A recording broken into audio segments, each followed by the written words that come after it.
So welcome back to Learning Partner. So with this new series, we are going to start learning React, right? So in this episode, we are just going to discuss like what are the web applications are, what types of web applications are there, right? And the basic setup of React project, like how we can create a React project. So just to start with, let's just discuss like what are the types of web applications are there, right? When we talk about web applications, mean the applications which will be running on the browser, right? But there are some JavaScript frameworks which we can create web application in the form of desktop applications also, right? But majorly speaking, when we talk about web applications, there are mostly two types of web application. First is a static web application and second is a dynamic web application. So when we say static web application, means just the normal HTML pages, right?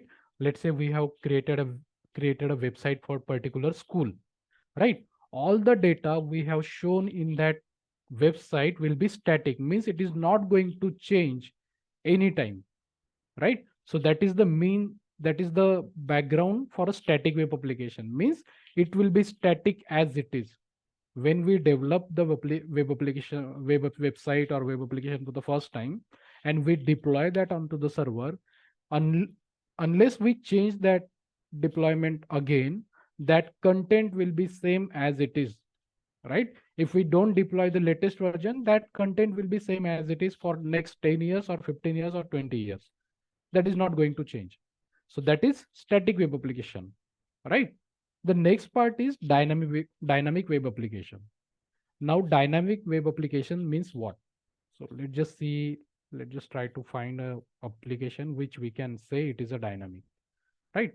Let's say Zoom car, right? So if we say Zoom car, now the data I get to see over here, some data is static and some data is dynamic. Now let me show you like what data will be dynamic. Now if you see these cars they have, right? These cars they have is constantly changing. Let's say currently I have selected Nagpur, right? And I need to travel from this to this location and get car I said. So let's see what data we get. Let me just search properly. Let's search it Pune.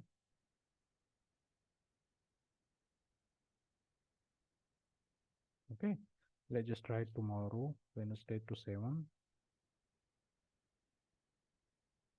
And let's continue.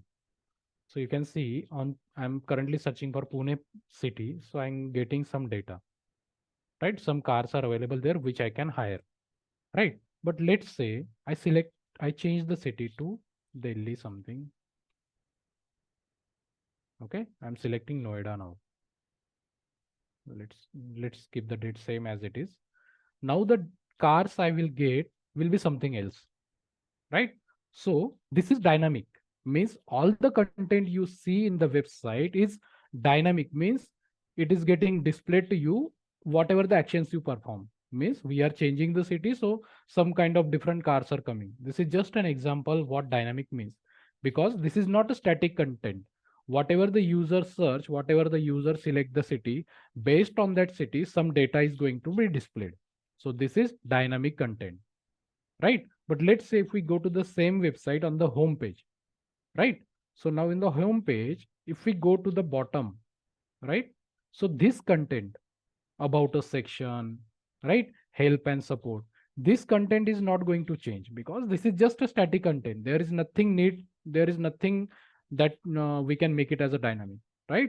So just to clear, if some content which is not going to be changed over the specific time period of time, that will be static, right? But if we have a content that is going to change every second or every day or every minute, right? So that is nothing but dynamic, right?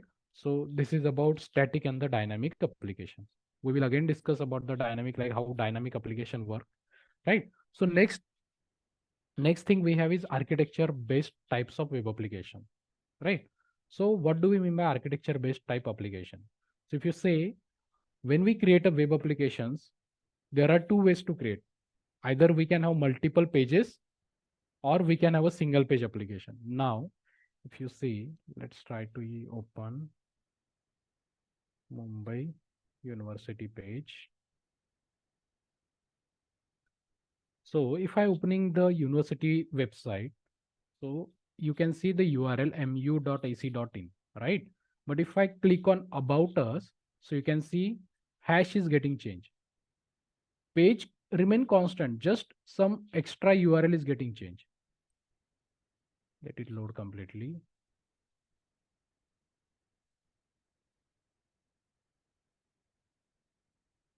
Right?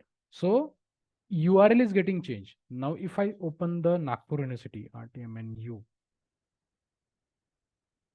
now just observe the difference. What difference is there?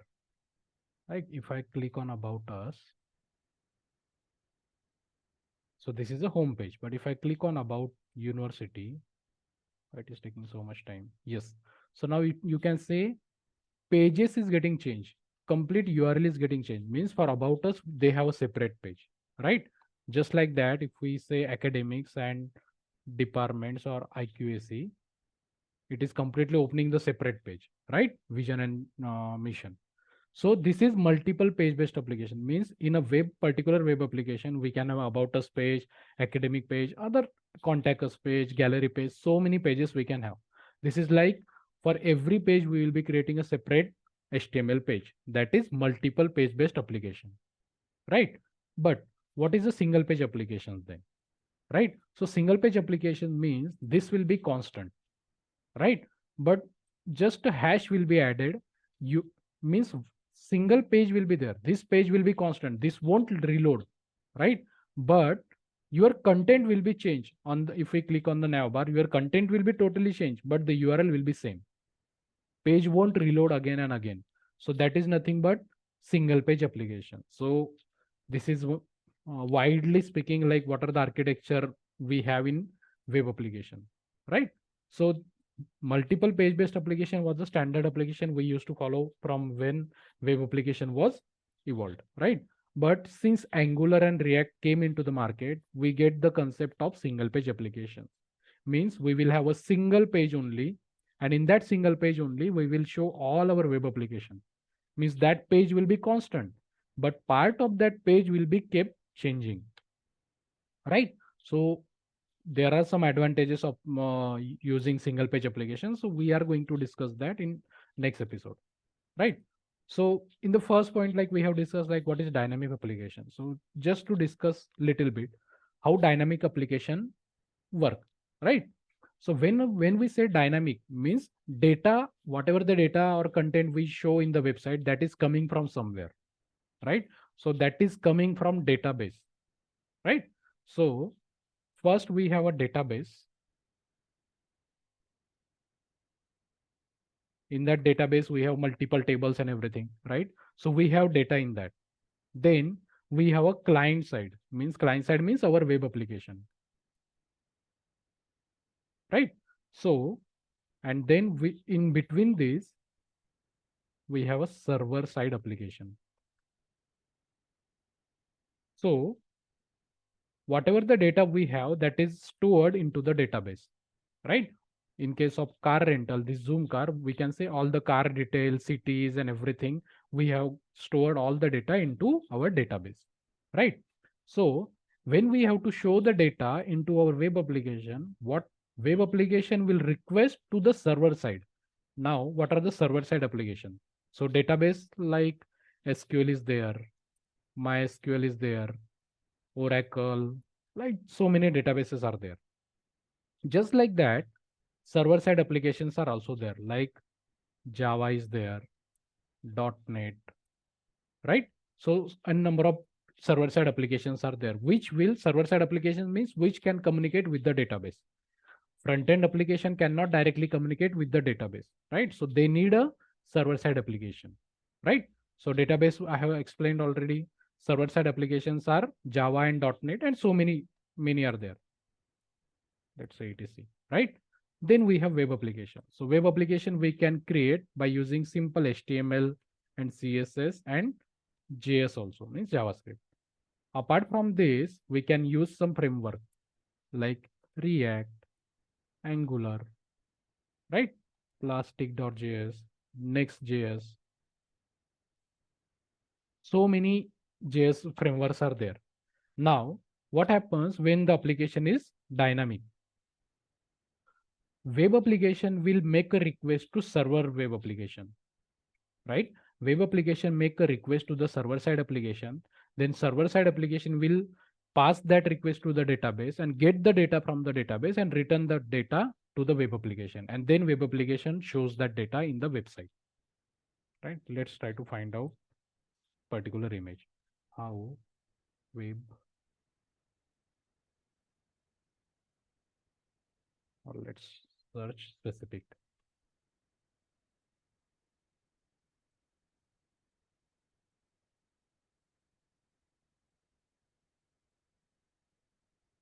Let's try for images.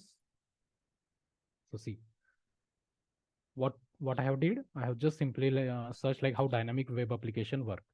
So you can see from web application we make a request to the server page. Then server will connect to the database, get the data, and it will return it back to the web application, and then we will show the data. So this is how the how means flow of our web application will be like as it is, right? So this is the overall scenario of how web applications are there, different architectural types are there, static and the dynamic differences. Now, coming back to our React. So React is a single page application, right? So the difference we have just discussed between single page and multiple page based application, right?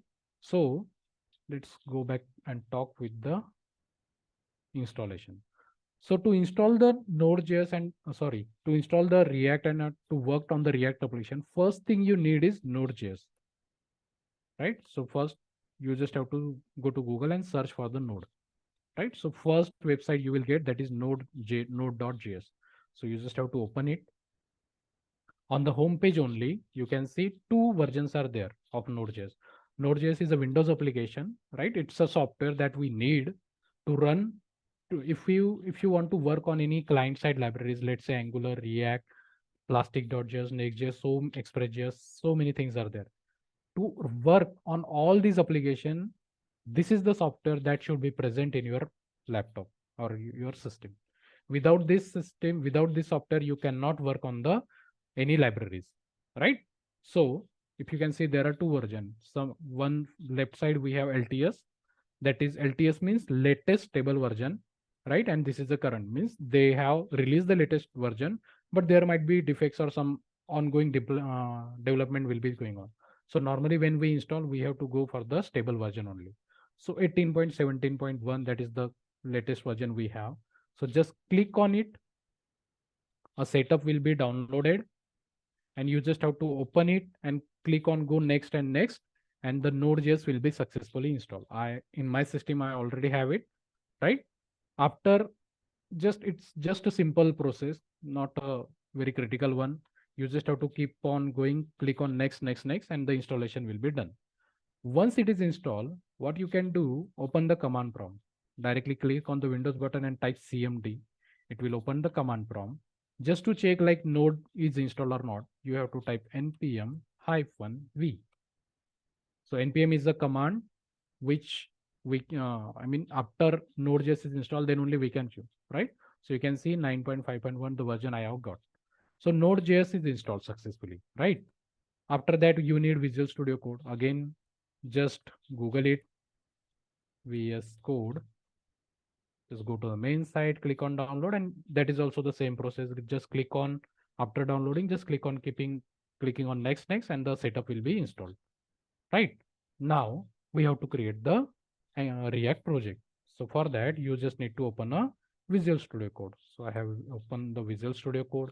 Then now I have to open a particular folder where I will be keeping my React project. So I will be clicking on open folder. Let's say go to the D drive, YouTube.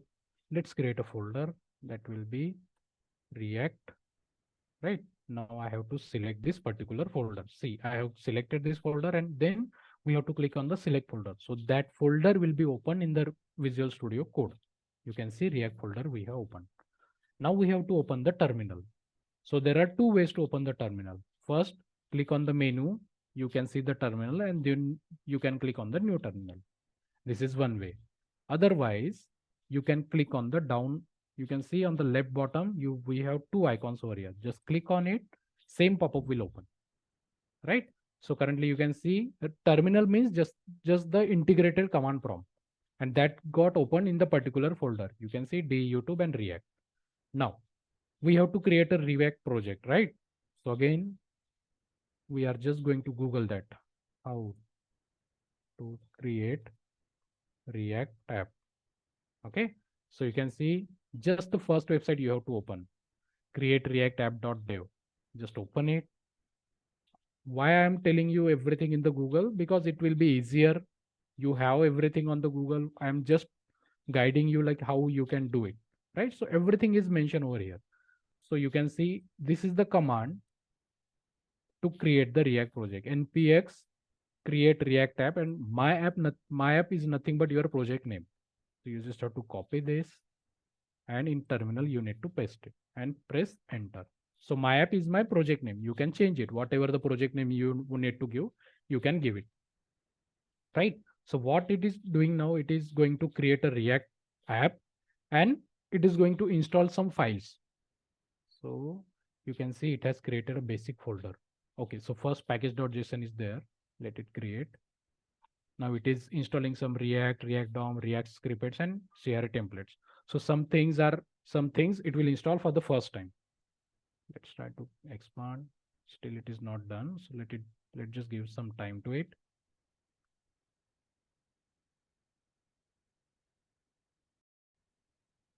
You can see after that process completed, we get to see the React project is created and still the process is going on, right?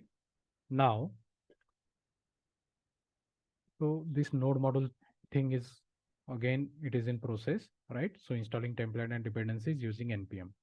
So I will try to explain the basic files we have, right? So first thing is package.json. Let this process continue. Okay, I think it is done. Yeah, almost done. Okay, so first thing what we have in the project is package.json. So in the name itself, it's a JSON file, right? So JSON file, again, it's just a key and value pair data. Those who don't know like what the JSON file. So you can see it's just a key and value pair data. This is a key and this is a value. So JSON file is having some particular keys and value pair data, right? So first, like my project name, version is there.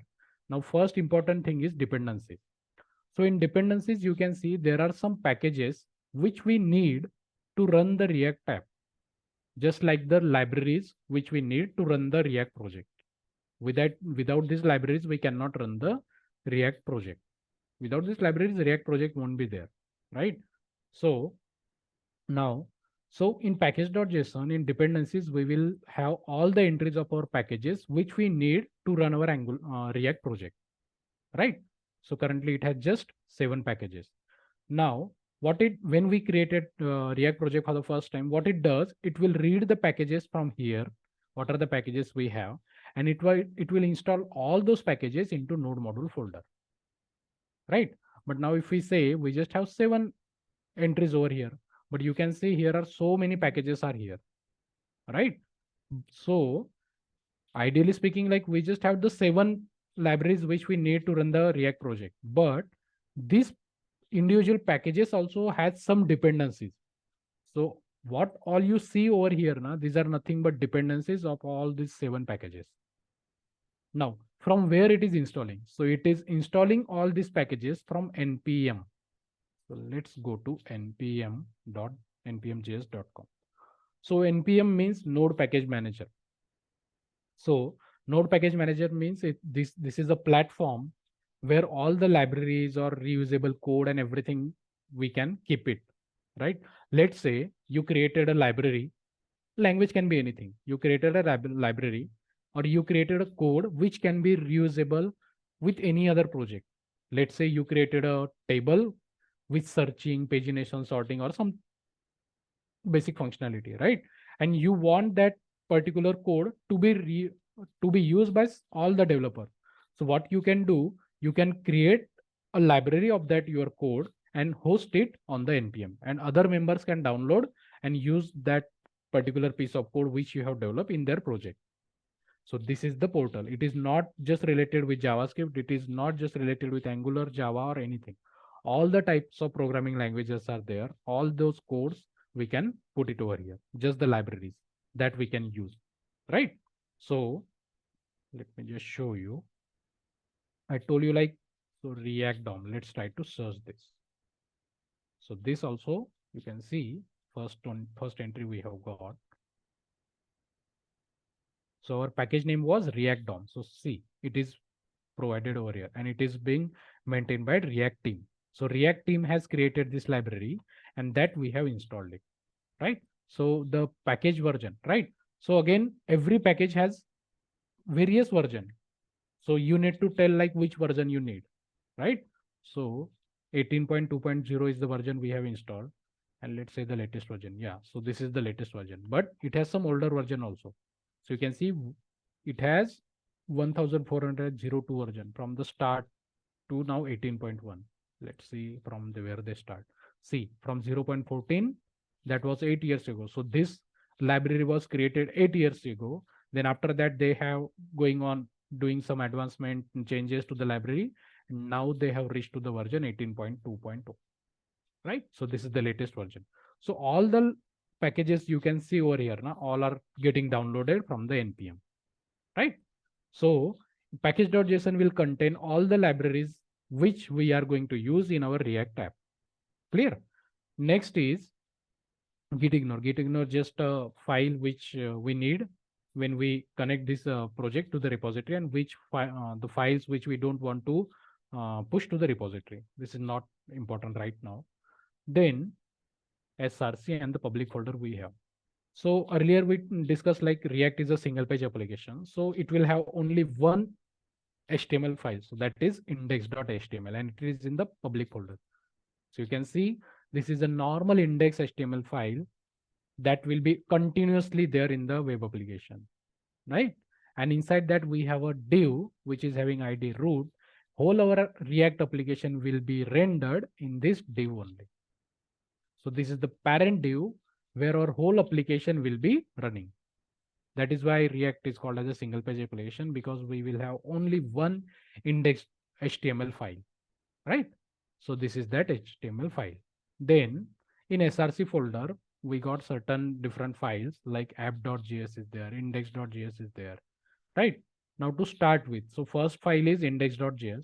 So you can see in index.html, we have a div that is root, right? So it is having ID root. So in index.js, you can see it is just selecting that using document.getElementById and providing that ID over here. It is selecting that particular element and it is rendering React application into that particular div, right? So again, in the files, we will discuss in more detail in the next videos. But now what we have did is like we have created the project. Now next step is like how to run. So once you created the project, now then only it will suggest like what you need to do next. So see what it is suggesting, type this and type this, means we have to run the project. So we have to run the project on this particular folder, right? That is my app. So either what you can do, you can just right click on here and open an integrated terminal, and then you can run the npm start. So see, whenever you run the project, you need to run the project, means you need to run the command on that particular folder. My app is my folder where my React project is there. So I have to run over here. npm start is my command. Either you can do this, or you can just open folder properly again inside React. This is my folder, right? So now first folder will be my app. Getting it? So this is my actual project now. Here your folder project name should be over there, right? Then we just have to open a terminal and you just need to run npm start and enter. So this is going to run your React project. Now, if you don't know like what is project is, until now you might be aware about like what is HTML and CSS file, right? So in HTML file, what we used to do, we just used to create a simple HTML file. And by going to that physical folder, we used to double click and that file used to open in the browser, right? That was a standard way because we just had a particular physical location was there of one file. But this is a project. So when we talk about project, we need to compile that project and run that project, right? So for that, we have particular command, right? So npm start is a command which will compile the React project and it will run that project on a particular port number. So by default, it will run on localhost 3000, right? So if we say it will open the browser by default. So you can see this is the default page we have. Now this is coming from, let me show you from where it is coming. So see, this is coming from here. Let's try to change it. Hello React, and let's save it. Once I save it now, you can see it again compiled. And if I see here, see hello React came. So only first time you need to run it. Then you just have to make the change, save it. It will again compile and it will again show the latest changes, whatever you made, right? So this is the basic idea of what I wanted to convey in the first episode. In the next episode, again, we are going to discuss so many things, right? Please do subscribe my channel and keep following.